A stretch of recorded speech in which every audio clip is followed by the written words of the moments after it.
तो आप सभी लोग आई होप आप सब लोग बढ़िया होंगे। तो आज का हमारा डिस्कशन का टॉपिक होने वाला है सेल साइकिल एंड डिवीजन। आपने हमारा शेड्यूल देखा होगा। देख यार, हम बहुत छोटे थे, मतलब क्या, एक स्पर्म एंड एक ओवम मिला, हमारी फॉर्मेशन हो गई, जायगोट बने, फिर बाद में मम्मी की कोख के हम अंदर बढ़ गए, फिर बाद में मम्मी ने हमें जन्म दिया, ठीक है, आपकी मम्मी ने आपको दिया, मेरी मम्मी ने मुझे दिया, फिर बाद में हम बड़े बड़े हो गए और फिर बाद में इस चुतियापे के बीच में फंस गए, ठीक है, sorry sorry for that word, मतलब नीट के बीच में फंस गए। बट एक बहुत इंपॉर्टेंट चीज मैं आपसे शेयर करना चाहूंगा।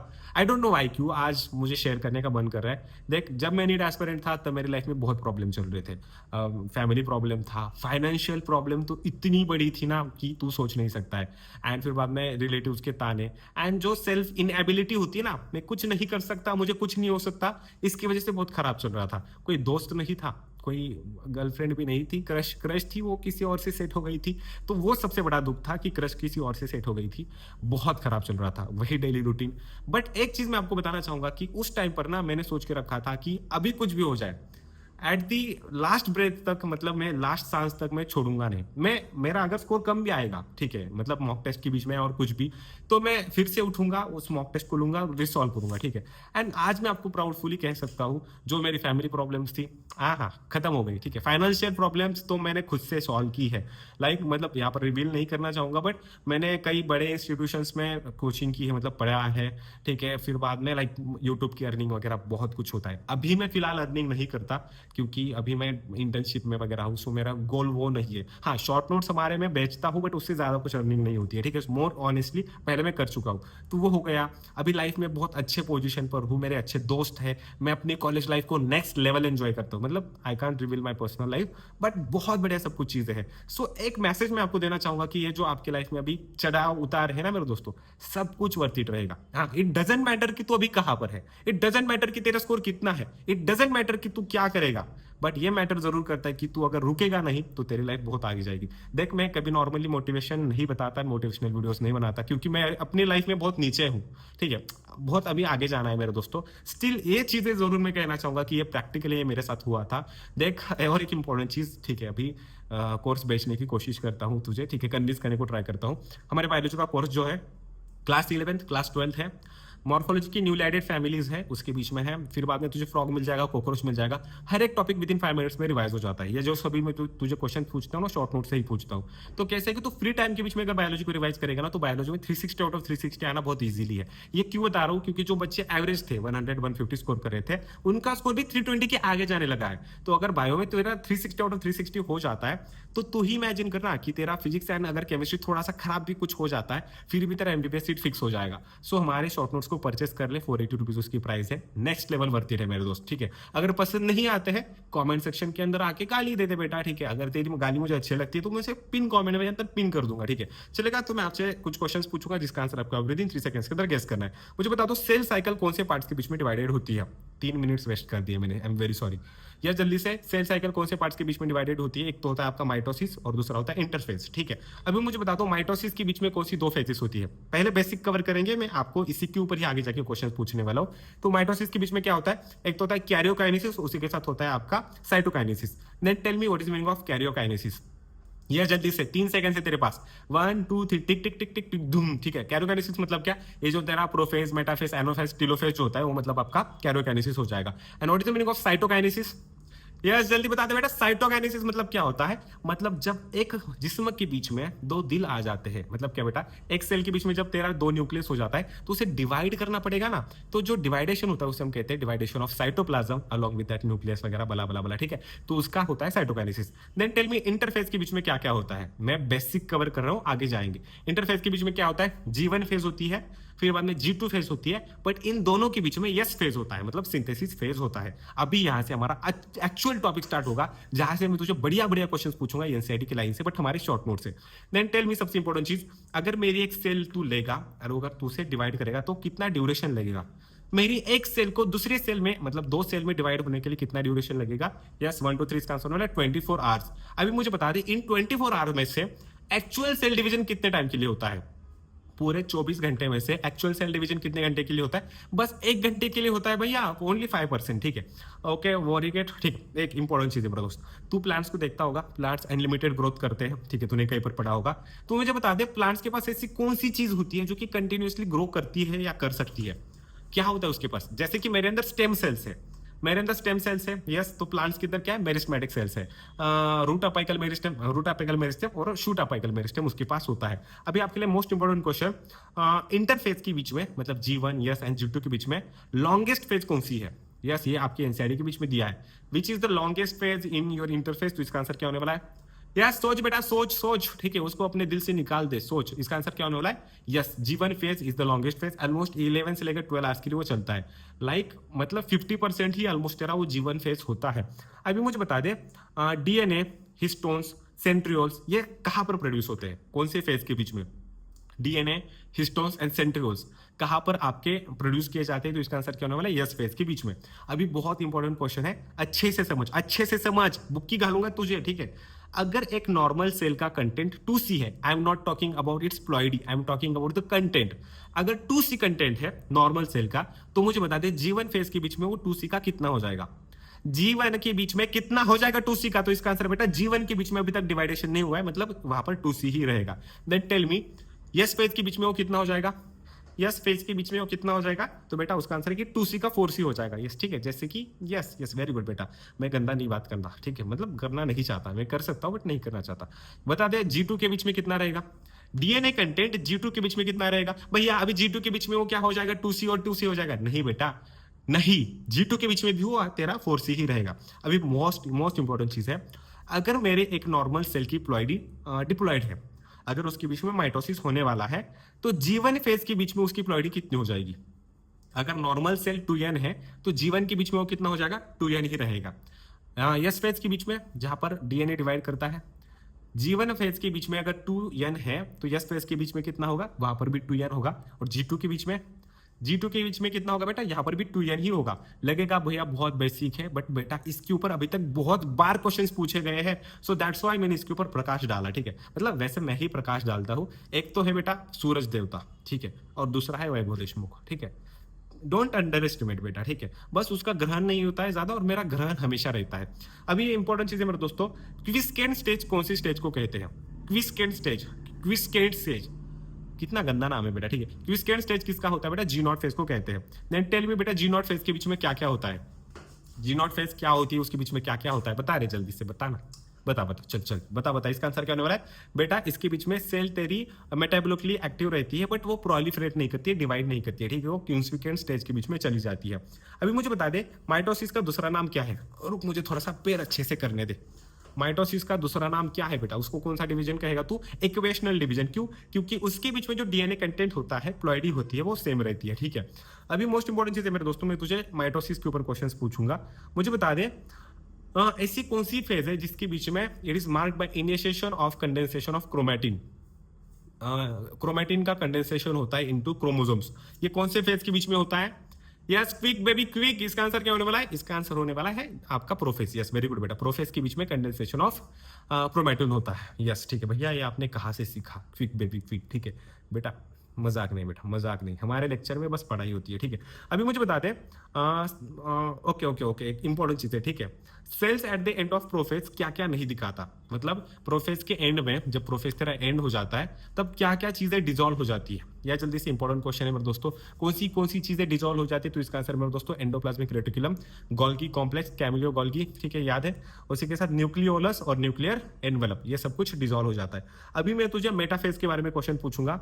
मुझे चीज बता दे, ठीक है यार, क्वेश्चन मैंने रिवील कर दिया, ओके ठीक है, फिर भी बता दे, ऐसा कौन सा फेज है, ठीक है, PMAT से, मतलब प्रोफेज, मेटाफेज, एनाफेज, टीलोफेज में, जहां से तू क्रोमोसोम्स को स्टडी कर सकता है? यस, कौन सी फेज है बेटा जिसके बीच में तू क्रोमोसोम्स को स्टडी कर सकता है? तो इसका आंसर होगा मेटाफेज के बीच में। रीजन बता दे यार। मेटाफेज तो सबको पता है, मेटाफेज होता है, ठीक है। रीजन बताना, रीजन क्या है? क्योंकि इसके बीच में क्रोमोसोम का कंडेंसेशन हो चुका होता है। जो स्कैटर्ड रहता है बेटा, वो कंडेंसेशन हो चुका होता है। ठीक है, ओके ओके, वेरी गुड बेटा, ठीक है। एक बहुत बढ़िया क्वेश्चन है, प्लीज अच्छे से सुनना, ठीक है। अगर तुझे पूछे, एनटीए अगर तुझे पूछे, which stage is marked by complete disintegration of nuclear envelope, बहुत इंपॉर्टेंट क्वेश्चन है, very very very important question. Which stage is marked by complete disintegration of nuclear membrane, तो तू क्या मार्क करेगा? प्रोफेज करेगा या मेटाफेज करेगा? देख अगर मैं तेरी जगह पर होता तो मैं तो पागल हूं, मैं प्रोफेस करता तो यहाँ पर मेरा -1 हो जाता, प्लस वो 4 मार्क करते, मतलब टोटल -5 हो जाता। बट इसका आंसर है metaphase, complete disintegration of nuclear envelope तेरा मेटाफेज के बीच में होता है। ये तुझे और कहीं पर कोई भी नहीं पढ़ाएगा, ये बस मेरे शॉर्ट नोट से मिलेगा बेटा, ठीक है। तो मैं कहता हूँ ना 480 रुपीज इन्वेस्ट कर लो, दैट्स सो है बेटा, क्योंकि ये सभी चीजें, ये सभी क्वेश्चन मेरे शॉर्ट नोट से कवर हो जाते हैं, ठीक है। मुझे बता दे और ऐसी कौन सी चीज होती है जो कि इंपॉर्टेंट है, जो कि मेटाफेज के बीच में होती है। और मेटाफेज के बीच में क्या होता है मेरे दोस्तों, तेरे जो स्पिंडल फाइबर्स होते हैं वो कहाँ अटैच करते हैं, मेटाफेज के बीच में स्पिंडल फाइबर्स कहाँ अटैच करते हैं। और यार मैं आधा दिख रहा हूँ क्या, मेरे बाल कट गए ऊपर, ठीक है बेटा, इतने सजा के रखे हैं मैंने, आज ऑयलिंग किया है इसकी वजह से थोड़े से गड्ढे गड्ढे दिख रहे हैं, ठीक है। अभी बता दो जल्दी से, स्पिंडल फाइबर्स किससे अटैच करती है, तो इसका आंसर मिला काइनेटोकोर्स, काइनेटोकोर्स से जाके वो अटैच करते हैं। अभी मुझे बता दे ऐसी कौन सी फेज है जिसके बीच में सेंट्रोमियर स्प्लिट करते हैं और क्रोमैटिड सेपरेट करते हैं। यह इस फेज के बीच में इतना ही इंपॉर्टेंट है। ऐसी कौन सी फेज है माइटोसिस के बीच में, मैं माइटोसिस से क्वेश्चन पूछ रहा हूँ ना, तुझे पता है ना बेटा, जिसके बीच में सेंट्रोमियर स्प्लिट करते हैं और क्रोमैटिड सेपरेट होते हैं। यस, क्रोमैटिड सेपरेट होते हैं। सुन बाबा सुन, प्यार की धुन, जल्दी से बता। मैंने तुझे चुन लिया, तू भी मुझे चुन चुन चुन, इसका आंसर क्या होने वाला है, एनाफेज बेटा, एनाफेज, वेरी गुड। तो एनाफेज के अंदर इतना ही ज्यादा इंपॉर्टेंट था। बेसिकली और भी कुछ चीजें होती है इसके बीच में कि वो निकल जाता है वगैरह, ठीक है। हाँ, एक और एक इंपॉर्टेंट चीज मेरे दोस्तों, ये जो कौन सा टॉपिक है, सेल साइकिल एंड डिवीजन है ना, इसमें जो डायग्राम्स है ना, मुझे पता नहीं कि वो एनटीए हो या एआईपीएमटी हो या वो एम्स हो, इन लोगों को इसके डायग्राम्स इतनी पसंद क्यों है, हर बार इसके डायग्राम्स डालते हैं। तो यार इसके डायग्राम्स एक बार जरूर देख के जाना, इसके ऊपर मैं वीडियो एक बार जरूर बनाऊंगा डायग्राम्स का एक सेपरेट सेशन, बट वो देख के जाना, ठीक है। मुझे बताते टीलोफेज के बीच में क्या होता है, टीलोफेज के बीच में क्या होता है बेटा, क्रोमोसोम्स क्या होते हैं, कंडेंस होते हैं अनकंडेंस होते हैं। टीलोफेज के बीच में क्रोमोसोम्स कंडेंस होते हैं या अनकंडेंस होते हैं, तो इसका आंसर क्या है, अनकंडेंस होते हैं, ठीक है, ये वाला। अभी मुझे बता दो इसके बीच में कौन सी चीजें रिफॉर्म होती है, फिर से बन जाती है। जैसे मैंने तुझे क्या कहा, तू अभी तेरा डाउनफॉल भी अगर होगा फिर भी तू ऊपर जाएगा, ठीक है, ये होता है बेटा, ठीक है। यस, इसका आंसर क्या है, nuclear membrane, nucleolus, endoplasmic reticulum and Golgi complex फिर से रिफॉर्म करता है, जो कि प्रोफेज में निकल गया था। प्रोफेज मतलब डाउनफॉल है और आपका टीलोफेज मतलब आपका हाँ ऊपर जाना है, ठीक है। अभी मैं तुझे अबाउट पूछूंगा साइटोकाइनेसिस, फिर से एक बार बता दे साइटोकाइनेसिस मतलब क्या होता है। This is the first video in which मैंने इतना टाइम पास किया है, I am really very sorry. मैं अगले वीडियो से डायरेक्टली क्वेश्चन आंसर पूछूंगा और एक वीडियो एंड कर दूंगा। साइटोकाइनेसिस मतलब क्या होता है यार, जल्दी से, साइटोकाइनेसिस मतलब क्या होता है बेटा, डिवाइडेशन ऑफ साइटोप्लाज्म, दोनों में बांट देना, ठीक है, कद्दू कटेगा तो सब में बटेगा। मुझे बता दें प्लांट सेल के बीच में साइटोकाइनेसिस कैसे होता है, क्या रिप्रेजेंट करता है, दो सेल प्लेट्स के बीच में क्या बनता है, क्या बनता है, इश्क होता है, प्यार होता है, नहीं मेरे दोस्तों, उससे बाहर निकल तू, उसका आंसर वाले मिडल लैमेला होता है। अभी मुझे बता दे मिडल लैमेला के बीच में ऐसा कौन सा आयन है जो कि इंपॉर्टेंट है, विच आयन इज इंपॉर्टेंट हियर, तो इसका आंसर वाला कैल्शियम आयन, ठीक है। अभी मुझे बता दे if karyokinesis is not followed by cytokinesis then what will form, and उसका एग्जांपल भी बताना है, ठीक है। If karyokinesis is not followed by cytokinesis, वाह मेरी इंग्लिश अच्छी है, then what will it form, yes what it will be form, तो इसका आंसर होगा सीशियम, ठीक है, सीशियम फॉर्म होता है, तो इसका एग्जांपल होने वाला है कोकोनट वाटर, ठीक है। तो मुझे बता दे कोकोनट वाटर जो होता है, वाटर वो क्या है, कोकोनट वाटर एक्चुअली है क्या भैया, पानी है, बुक्की मारूंगा फिर से एक बार, दांत तोड़ दूंगा बेटा, ठीक है। इसका आंसर वाला बेटा वो प्राइमरी एंडोस्पर्म न्यूक्लियस है, जो कि सेलुलर भी है और वहां पर वाटरी भी है, ठीक है। क्या कहते हैं वाटरी, क्या कहते हैं यार, वाटरी को कोई तो नाम है, मैं भूल गया, ठीक है, आप मुझे बुक्की मारो, ठीक है, चलेगा बेटा, ओले ओले ओले मारो, ठीक है। अभी मोस्ट इंपॉर्टेंट चीज मेरे दोस्तों, उसकी प्लॉइडी क्या है, प्लॉइडी क्या है, प्राइमरी एंडोस्पर्म न्यूक्लियस की प्लॉइडी क्या है, ट्रिप्लॉइड है, ओके बेटा, वो चीज थोड़ी अलग है, हाँ सही है, ठीक है, नाइस नाइस नाइस। अभी मैं तुझे मियोसिस के बारे में क्वेश्चन पूछूंगा, देख माइटोसिस हो भी गया, ठीक है, कैसा है हमारा सेशन, इंपॉर्टेंट है। मायोसिस के बीच में कितने फेजेस होते हैं, बेसिक बेसिक क्वेश्चन, उली उली ली, इसका आंसर क्या होने वाला है, मियोसिस फर्स्ट होता है और मियोसिस 2 होता है। भैया आप बिल्कुल अच्छे नहीं लगते, मैं जानता हूँ, ठीक है। अभी मुझे बता दो मियोसिस फर्स्ट के बीच में वही होगा PMAT, मतलब क्या, प्रोफेज, मेटाफेज, एनाफेज, टीलाफेज, टीलोफेज 1 होगा, प्रोफेज, मेटाफेज, एनाफेज, टीलोफेज 2 होगा। तो मुझे बता दे अभी मैं मियोसिस 1 के बारे में क्वेश्चन पूछूंगा, प्रोफेज 1 कौन सी चीजों के बीच में डिवाइडेड होता है, उसका सीक्वेंस बता, ले, ठीक है, जल्दी से बता दे, इसका आंसर क्या होने वाला है, लेप्टोटिन, जाइगोटिन, जाइगोटिन के बाद क्या आएगा, बता रहे जल्दी से, सोचना जल्दी से, जाइगोटिन के बाद क्या आएगा, पैकेटिन आएगा, उसके बाद क्या आएगा, पैकेटिन के बाद क्या आएगा तेरा, डिप्लोटिन आएगा, और सबसे एंडिंग में क्या आएगा, एक्सक्यूज मी, सबसे एंडिंग में क्या आएगा, तो तेरा डायकाइनेसिस आएगा। तो मुझे एक चीज बता दे, लेप्टोटीन के बीच में क्या क्या आता है? एक्चुअली ये चीज बता दे कि लेप्टोटीन क्या मार्क करता है। लेप्टोटीन क्या मार्क करता है? तेरा इंटरफेज से प्रोफेज 1 में आना मार्क करता है तेरा लेप्टोटीन। मतलब देख फिर से सुन, इंटरफेज से प्रोफेज 1 स्टार्ट होना मतलब तेरा लेप्टोटीन होता है। अभी मुझे बताते हैं लेप्टोटीन के बीच में क्या क्या होता है। लेप्टोटीन के बीच में क्या होता है, खास कौन सी चीज होती है? तो खास होता है मेरा क्रोमैटिन का कंडेंसेशन होता है तेरे क्रोमोसोम्स के बीच में। मैं काला दिख रहा हूँ क्या? नहीं सॉरी, मैं आज बहुत टाइम पास कर रहा हूँ ना, ठीक है, आदत से मजबूर हूँ मेरा दोस्तों, ठीक है। जाइगोटिन के बीच में क्या होता है रे? लेप्टोटीन के बाद जाइगोटिन होता है ना, तो जाइगोटिन के बीच में क्या होता है मेरे दोस्तों? जाइगोटिन के बीच में क्या होता है? होमोलोगस क्रोमोसोम साथ में आते हैं, ठीक है, जैसे कि होमिज होमिज, ठीक है। तू और तेरा कोई बेस्ट फ्रेंड होगा ना, ठीक है, या तेरा कोई बेस्ट फ्रेंड होगी, ठीक है, होगी ना बेटा, होगी ना, ठीक है। और वो 4 लोगों की है, तेरे अकेले की नहीं है, ठीक है। तो होमोलोगस क्रोमोसोम साथ में आते हैं और वो क्या करते हैं? ठीक है। हाँ, नहीं नहीं नहीं, अच्छा आंसर, अच्छा आंसर बता। होमोलोगस क्रोमोसोम साथ में आके क्या करते हैं मेरे दोस्तों? तो सिनेप्सिस करते हैं, ठीक है। तो सिनेप्सिस करने के लिए वो बेटा क्या बनाते हैं? सिनेप्सिस करने के लिए वो क्या कराते हैं बेटा? वो सिनेप्टोमिनल कॉम्प्लेक्स बनाते हैं। वेरी गुड, ठीक है बेटा। अभी मुझे बता दे क्या होता है जाइगोटिन के बाद? क्या होता है, कौन सी फेज होती है?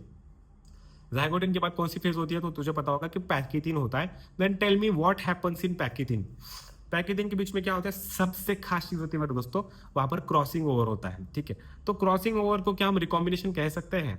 क्रॉसिंग ओवर को रिकॉम्बिनेशन कह सकते हैं, हाँ कह सकते हैं। दैट इज वाई जो गैमेट्स बनते हैं दे आर यूनिक, ये इंपॉर्टेंट है। दैट इज वाई जो गैमेट्स बनते हैं वो यूनिक होते हैं, क्योंकि गैमेट्स मियोसिस से बनते हैं ना हमारे बीच में। मुझे बता दे क्रॉसिंग ओवर के लिए कौन सा एंजाइम इंपॉर्टेंट होता है? क्रॉसिंग ओवर के लिए कौन सा एंजाइम इंपॉर्टेंट होता है? इसका आंसर क्या होने वाला है दोस्तों? Recombinase, recombinase. ओके, मुझे एक चीज बता दे, क्या पैकिथिन के बीच में कायस माता की फॉर्मेशन होती है? क्या पैकिथिन के बीच में कायस माता की फॉर्मेशन होती है? अगर तूने इसका आंसर यस कर दिया बेटा, घर में आके मारूंगा, ठीक है। वैसे मतलब हाँ चल, कुछ भी कर दे बेटा, आके मारूंगा तो मारूंगा, ठीक है। इतना बेसिक क्वेश्चन कैसे गलत कर सकता है तू? पैकेटिंग के बीच में थोड़ी कायस मेटा की फॉर्मेशन होती है, कायस मेटा आगे बनेगा। तो कायस मेटा कहाँ पर बनता है बेटा? कायस मेटा कहाँ पर बनता है? तो डिप्लोटिन के बीच में बनता है। वेरी गुड बेटा। मुझे एक चीज बता दे, डिप्लोटिन के बीच में कायस मेटा क्यों बनता है? कायस मेटा मतलब क्या होता है बेटा? एक्स शेप स्ट्रक्चर होता है, ठीक है। यहाँ से जुड़ा होता है, यहाँ से जुड़ा होता है। कायस मेटा की फॉर्मेशन क्यों होती है? क्योंकि सिनेप्टोमिनल कॉम्प्लेक्स दूर जाता है। बट कैसे होता है बेटा? देख, एक चीज कैसे होती है कि जो चीजें दूर जाती है वो हमेशा के लिए दूर नहीं जा पाती, कुछ चीजें रह जाती है, ठीक है। ये मैं अपने पर्सनल एक्सपीरियंस से बता रहा हूँ, ठीक है। अब मुझे बता दे क्या होता है? हाँ क्या होता है बेटा? तो सिनेप्टोमिनल कॉम्प्लेक्स, सॉरी, ठीक है, सिनेप्टोमिनल कॉम्प्लेक्स जब दूर जाता है तब वो ऊपर से होल्ड करता है, तो जिसकी वजह से कैस्माता की फॉर्मेशन होती है। देन टेल मी डायकाइनेसिस के बीच में क्या होता है? सबसे लास्ट वाली फेज डायकाइनेसिस, उसके बीच में क्या होता है? डायकाइनेसिस के बीच में क्या होता है रे? जल्दी जल्दी जल्दी, इसका आंसर क्या होने वाला बेटा?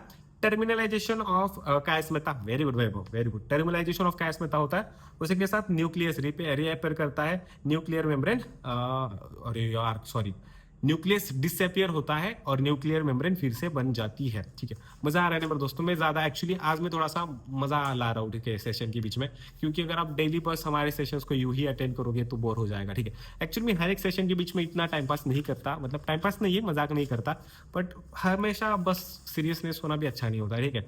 अभी मैं आपको मुझे एक चीज बता दो, ठीक है, अलग क्वेश्चन है हमारा। मियोसिस 1 खत्म हो चुका है, ठीक है, इट इज ओवर, मियोसिस 1 खत्म हो चुका है। मुझे बता दे बायोवैलेंट को तू और क्या कह सकता है? बायोवैलेंट की फॉर्मेशन होती है ना, हाँ ये भी क्वेश्चन कमेंट सेक्शन के अंदर बता दे, मतलब मैं चेक कर सकता हूँ कि तुमने इस वीडियो को पूरा देखा है या नहीं। बायोवैलेंट कहाँ पर फॉर्म होता है वो आपको कमेंट सेक्शन के अंदर बताना है। बट मुझे बता दे कि बायोवैलेंट का दूसरा नाम क्या है? जैसे कि मेरा नाम रानी है, घर में मुझे रानी बुलाते हैं, ठीक है, ओके। तो बायोवैलेंट का दूसरा नाम होने वाला है टेट्रा, ठीक है। अभी और क्या है? हाँ, और एक इंपॉर्टेंट क्वेश्चन, और एक important question, dyad of cells कहाँ पर दिखाई देता है? DYAD ऑफ सेल्स कहाँ पर दिखाई देता है? बहुत इंपॉर्टेंट क्वेश्चन है, बहुत important question. And this kind of question can be ask in statement based question, या रियली। डायड ऑफ सेल्स कहाँ पर दिखाई देता है? टीलोफेज 1 के बीच में दिखाई देता है, ठीक है। अभी एक चीज बता दे, मियोसिस 1 एंड मियोसिस 2 के बीच में क्या होता है? मियोसिस 1 नहीं, गंदी सोच नहीं बेटा। मियोस कौन सा फेज होता है? मियोसिस 1 एंड मियोसिस 2 के बीच में कौन सा फेज होता है? इसे हम कहते हैं इंटरकाइनेसिस, जिसके बीच में खास कुछ नहीं होता है। और मुझे बता दे, इंटरकाइनेसिस शॉर्ट लिव्ड होता है या लॉन्ग लिव्ड होता है? मतलब ज्यादा ड्यूरेशन के लिए होता है या छोटे ड्यूरेशन के लिए? So interkinesis is for short duration. Then मुझे चीज बता दे, मियोसिस 2 को डिस्कस करने की जरूरत नहीं है ना, क्योंकि meiosis 2 is almost similar like to your mitosis, है ना। मियोसिस 2 माइटोसिस के जैसे दिखता है। मैं फिर से बोल रहा हूँ, अच्छे से सुन। मियोसिस 2 माइटोसिस की तरह दिखता है, ठीक है? तो उसे डिस्कस करने की ज़रूरत नहीं है ना, ठीक है? टाइम क्यों वेस्ट करना है? माइटोसिस हमने पहले डिस्कस किया था ना। ओके, तो देखो मैंने इस टॉपिक को अच्छे से कवर कर लिया है। ओके, एक बहुत इंपॉर्टेंट चीज़ है, ठीक है? एक और last question, tetrad of cells कहाँ पर दिखाई देता है? कौन से सेल्स के बीच में दिखाई देता है? Tetrad of cells, last question of this short video, मतलब ये लॉ शॉर्ट ही था। टेट्राड ऑफ सेल्स कौन से फेज के बीच में दिखाई देता है? तो इसका आंसर होने वाला है मेरे दोस्तों आपका टीलोफेज 2, मतलब जहां पर 4 सेल्स दिखाई देती है। सो अगेन मैं आपको कहना चाहूंगा कि हमारे जो शॉर्ट नोट्स है उसे परचेज जरूर कर लेना, आपकी प्रिपरेशन में 4 चांद लग जाएंगे बेटा, ठीक है? 4 चांद तो बेसिकली एनसीईआरटी से लग जाते हैं, हमारे यहाँ से 400 चांद लग जाते हैं बेटा, ठीक है? बहुत इंपॉर्टेंट चीज है मेरे दोस्तों, शॉर्ट नोट्स ही रिवाइज कर लेना। 480 रुपीज प्राइस है, अपनी प्रिपरेशन में एक थोड़ा सा हिस्सा दे दो। चेकबुक बना अगर फिर से करोगे तो बेटा नहीं होगा, ठीक है? क्योंकि वहां पर एक एक मार्क मैटर करता है, बट हमारे शॉर्ट नोट से तो हजारों मार्क्स आते हैं भैया, पेपर तो 720 का होता है, फिर भी हजारों मार्क्स आते हैं, ठीक है? और एक खास चीज बेटा, जो हम शॉर्ट वीडियोस, मतलब जो शॉर्ट वीडियोस डालते हैं ना, रील्स, ठीक है, जो कि हम डिस्कशन करते हैं, वो भी देखा करो। एंड सबसे खास इंपॉर्टेंट चीज जो कि मैं आपको हाथ जोड़ के मांगता हूँ, प्लीज इस वीडियो को लाइक करके कमेंट कर देना, क्योंकि मतलब मैं चाहता हूँ कि इस वीडियो को ज्यादा लोग देखें, ज्यादा लोग पहचाने, ठीक है? मेरा चेहरा देखें, मेरी उजाला देखें, प्लीज यार, ठीक है? एक्चुअली इस वीडियो को हाइप भी कर देना, क्योंकि बहुत एफर्ट्स लगते हैं टू बी मोर ऑनेस्ट, ठीक है? देखो कसम खा के कहता हूँ, देखो यूट्यूब का प्ले बटन है, उसकी कसम खाता हूँ दोस्तों, ठीक है? नाइट ड्यूटी किया था मैंने, रात को 8 से लेकर सुबह 8 बजे तक, ठीक है? नाइट ड्यूटी किया 12 घंटे की, सोया नहीं, पेशेंट्स बहुत ज़्यादा थे। तो 8:30 बजे फिर बाद में मैं पढ़ाई करने को लाइब्रेरी चला गया, ठीक है? 8:30 से लेकर 10 बजे तक मैंने लाइब्रेरी में पढ़ाई की। उसके बाद में नहाने आ गया, नहाना नहाना वगैरह हो गया, नाश्ता किया 11 बजे तक। 11 से लेकर 1 बजे तक मैं फिर से लाइब्रेरी को चला गया। 1 बजे से लेकर 1:30 बजे तक मैं फिर खाना खाने गया। पहले नाश्ता किया था, फिर बाद में खाना खाया, एंड 1:30 बजे इस वीडियो को शूट कर रहा हूँ, एंड आज शाम को 6 बजे इस वीडियो को मैं अपलोड करूंगा। तो देखो यहाँ से आगे जाके मुझे इसका थंबनेल बनाना है, डिस्क्रिप्शन बनाना है, एडिट करना है। टीम नहीं है मेरे दोस्तों, ठीक है? क्योंकि अभी मेरा फाइनेंशियल में इतना स्टेबल नहीं हूँ कि मैं टीम रखूँ। पहले रखा करता था when I used to teach in another platforms, तब मेरे पास अच्छे खासे पैसे हुआ करते थे, बट नाउ डेज मैं सब कुछ खुद से मैनेज करता हूँ। So that's why I request you to hype this video, like करो थोड़ा सा, it will surely help me a lot, ठीक है? Thank you everyone, please keep watching, have a nice day, bye bye, see you.